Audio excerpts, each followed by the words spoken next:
30 Tuan Pendendam. Adrian menarik selimut demi menutupi tubuh polos Naomi setelah berhasil memperdaya wanita itu.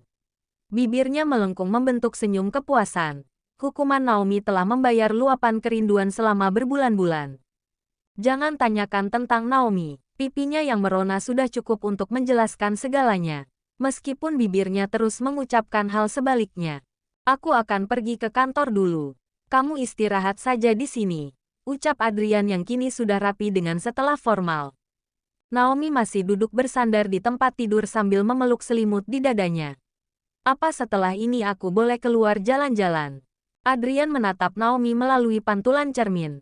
Tidak boleh, ucapnya tegas. Membuat bibir Naomi mengerucut. Jangankan untuk berjalan-jalan di luaran sana. Untuk keluar dari kamar sendirian pun Adrian tidak akan memberi izin. Tentu saja ia khawatir jika jalan-jalan di luar hanya sebuah alasan bagi Naomi untuk bisa kabur lagi. Memangnya mau jalan-jalan kemana? Beberapa hari lalu aku mau makan spaghetti di restoran dekat kantor. Tapi harganya sangat mahal. Ucapan santai Naomi membuat Adrian merasa dadanya penuh sesak. Ia terdiam beberapa saat menatap sang istri. Pria itu lalu mendekat dan menciumi puncak kepalanya. Baiklah, sayang. Satu hal lagi yang membuat Naomi tiba-tiba berdebar. Ini adalah pertama kali Adrian memanggilnya sayang.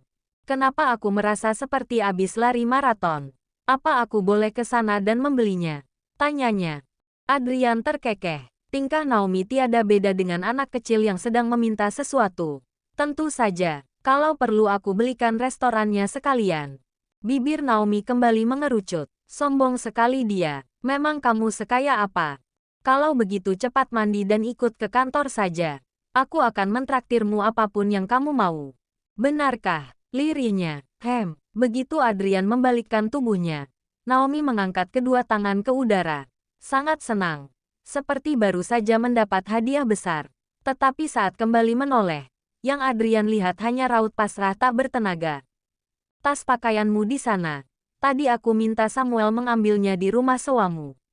Cepat ganti baju dan kita pergi.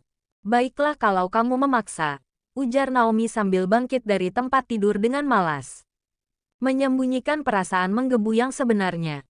Asteris, asteris, asteris. Mobil melaju dengan kecepatan sedang pagi itu. Sejak meninggalkan hotel, Adrian menyadari wajah Naomi yang lebih murung. Ia diam dengan pandangan terus mengarah keluar jendela. Seperti ada sesuatu yang membuatnya sedih. Kamu kenapa? Bidadariku. Adrian membuka suara dengan jenaka. Biasanya jika seperti ini, Naomi akan memaki. Tetapi justru wanita itu hanya menjawab dengan gelengan kepala. Tanpa suara. Dan Adrian tahu ada hal serius yang sedang membebani pikiran wanitanya itu. Apa kamu sedang menginginkan sesuatu? Beritahu aku. Pertanyaan kali ini diiringi belayan lembut di puncak kepala. Tidak, aku hanya sedang memikirkan orang tuaku. Kalau ayah dan ibuku mengadopsiku, lalu aku sebenarnya anak siapa? Suram di wajah Naomi kembali terlihat. Dan Adrian tidak pernah tahan melihatnya sedih. Kamu mau mencari mereka? Bagaimana caranya? Aku bahkan tidak tahu siapa nama mereka. Aku bisa membantumu mencari mereka. Naomi menggeleng pelan. Tidak usah. Orang tua macam apa yang tega membuang anaknya sendiri? Meskipun sangat sedih, tetapi Naomi memendam kekecewaan terhadap kedua orang tua kandungnya. Kalau begitu, jangan sedih lagi. Ia menyandarkan Naomi di dadanya. Jangan pikirkan orang yang tidak pernah peduli terhadapmu. Aku hanya berpikir kenapa mereka tega membuangku. Apa aku setidak berharga itu sampai mereka tidak mau membesarkanku? Mungkin ada alasan lain. Aku rasa tidak ada orang tua yang benar-benar mau membuang anaknya sendiri. Ia kembali membelai puncak kepala wanita itu. Sudahlah. Jangan bicarakan kalau itu membuatmu sedih.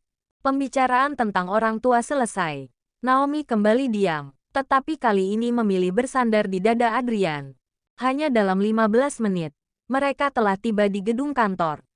Baru memasuki lobi, semua pandangan sudah mengarah kepada Naomi. Sepertinya kabar tentang Erina yang ternyata adalah istri Adrian Marks sudah menyebar. Naomi melirik ke arah sebuah ruangan. Dari sana beberapa pasang mata sedang menatapnya gelisah. Ada apa dengan kalian? Bukankah kemarin kalian bersorak karena aku dipecat? Adrian merangkul pinggang Naomi saat menyadari tatapan semua orang sedang mengarah kepada mereka. Lalu segera melangkah menuju lift yang akan membawa menuju lantai teratas gedung tersebut. Begitu tiba di ruangan, Naomi langsung menuju jendela kaca besar. Dari sana ia menikmati pemandangan kota yang tersaji di depan matanya. Aneh ya, aku sudah berbulan-bulan bekerja di sini. Tapi kenapa tidak tahu kalau perusahaan ini milikmu?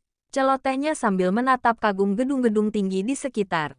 Kalau kamu tahu sejak awal bahwa pemiliknya adalah si jelek, arogan, pemaksa dan tua bangka, apa kamu masih mau bekerja di sini? Adrian terkekeh setelah mengucapkan kalimat sindiran itu. Apalagi setelah melihat bibir Naomi yang maju. Tentu saja tidak, aku kan sedang dalam pelarian. Untung tidak tahu. Adrian memilih duduk di kursi dan membiarkan Naomi dengan kekagumannya. Sebelum memulai bekerja, ia meraih gagang telepon dan menghubungi seseorang. Alexa, tolong pesankan sandwich dan jus tomat untuk istriku. Sekalian air mineralnya. Perintah Adrian. Baik, Tuan. Saya akan meminta Oge membawakannya segera. Jawab Alexa. Tidak, aku mau kamu yang melakukannya. Baik, Tuan. Tunggu sebentar. Adrian meletakkan kembali gagang telepon setelah selesai dengan urusannya. Kemudian membuka laptop dan memulai pekerjaan. Sesekali diliriknya Naomi yang masih betah memandangi gedung-gedung tinggi itu. Kenapa melihatnya sampai melongo begitu? Kamu seperti baru melihatnya saja. Memang baru. Jawabnya cepat. Aku lama bekerja di sini tapi baru kemarin bisa masuk ke ruangan ini. Naomi melirik suaminya. Ngomong-ngomong kenapa suruh Nona Alexa yang pesan sarapan? Di bawah.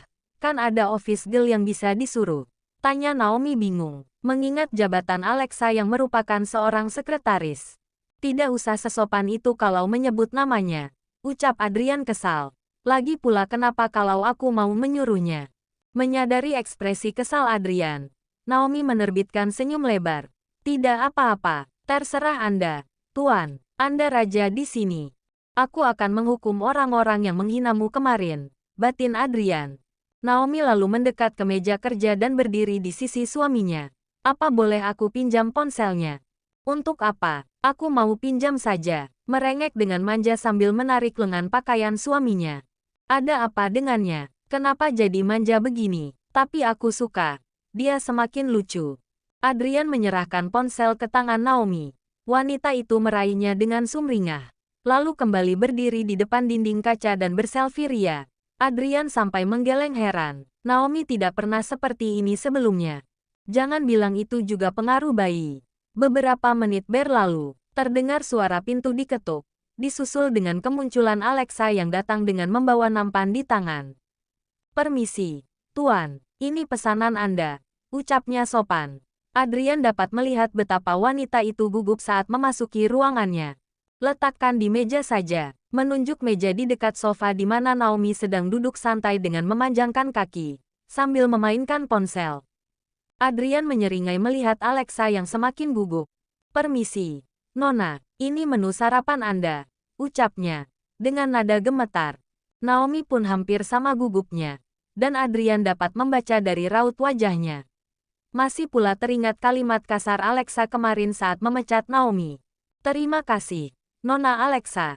Naomi menurunkan kaki ke lantai dan menatap menu sarapan yang dibawa Alexa. Jus tomat. Siapa yang pesan jus tomat? Anda tidak suka jus tomat? Tanya Alexa. Naomi terdiam beberapa saat, lalu menggeleng pelan. Sepertinya terkejut dengan Alexa yang mendadak berubah sangat sopan.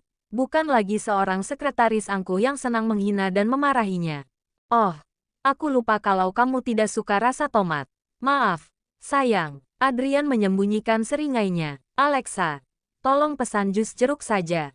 Baik, Tuan, saya akan segera kembali. Wanita itu membungkukkan kepala hormat. Begitu Alexa keluar dari ruangan, Naomi menatap Adrian dengan dahi mengerut. Kenapa pesannya jus tomat? Aku kan tidak pernah suka rasanya. Aku lupa. Naomi Claire. Memang manusia tidak boleh lupa. Adrian mengalihkan pandangan ke laptop saat Naomi menatap penuh selidik. Kenapa melihatku begitu?